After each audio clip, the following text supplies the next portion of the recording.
ஒரு நீளமான மேஜை முழுவதும் கோடிக்கணக்கில் பணத்தை கொட்டி வைத்துவிட்டு இதிலிருந்து எவ்வளவு பணம் வேண்டுமானாலும் எண்ணி எடுத்துக் கொள்ளலாம் என்று கூறினார். உங்கள் மனநிலை என்னவாக இருக்கும்? யூகிக்க முடியவில்லை அல்லவா? ஆனால் சீனாவைச் சேர்ந்த ஒரு தனியார் நிறுவனம் புத்தாண்டு போனஸ் வழங்குவதற்காக தங்கள் ஊழியர்களுக்கு இப்படிப்பட்ட ஒரு சான்ஸை உருவாக்கி கொடுத்து அவர்களை மகிழ்ச்சியில் மூழ்கடித்திருக்கிறது. ஒரு சில நிறுவனங்கள் தங்கள் வளர்ச்சிக்காக ஆண்டு முழுவதும் உழைக்கும் ஊழியர்களை மகிழ்விக்க எந்த உச்சத்திற்கும் செல்வார்கள் என்பதை இதுபோன்ற நிகழ்வுகளே நமக்கு உணர்த்துகின்றன.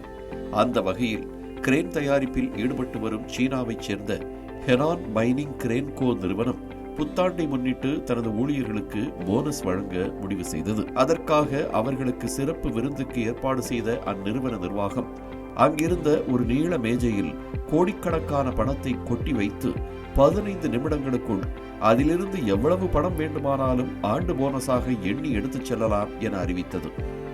நிறுவனத்தின் இந்த அறிவிப்பை கேட்டு குஷியான ஊழியர்கள் மேஜையை சூழ்ந்து நின்று கைக்கு கிடைத்த பணத்தை எண்ணி எடுத்து ஆண்டு போனஸாக எடுத்துச் சென்றனர். அதிகபட்சமாக ஒரு ஊழியர் 1,00,000 யுவான், இந்திய மதிப்பில் 12 லட்சம் ரூபாய் வரை எண்ணி எடுத்து சென்றதாக சீன செய்தி நிறுவனங்கள் செய்தி வெளியிட்டிருக்கின்றன. இது தொடர்பான வீடியோக்கள் இன்ஸ்டா உள்ளிட்ட சமூக வலைதளங்களில் வைரலாகி வரும் நிலையில் தங்கள் ஆச்சரியம் மற்றும் நகைச்சுவை உணர்வுகளை வெளிப்படுத்தும் விதமாக மக்கள் கருத்துக்களை பகிர்ந்து வருகின்றனர்.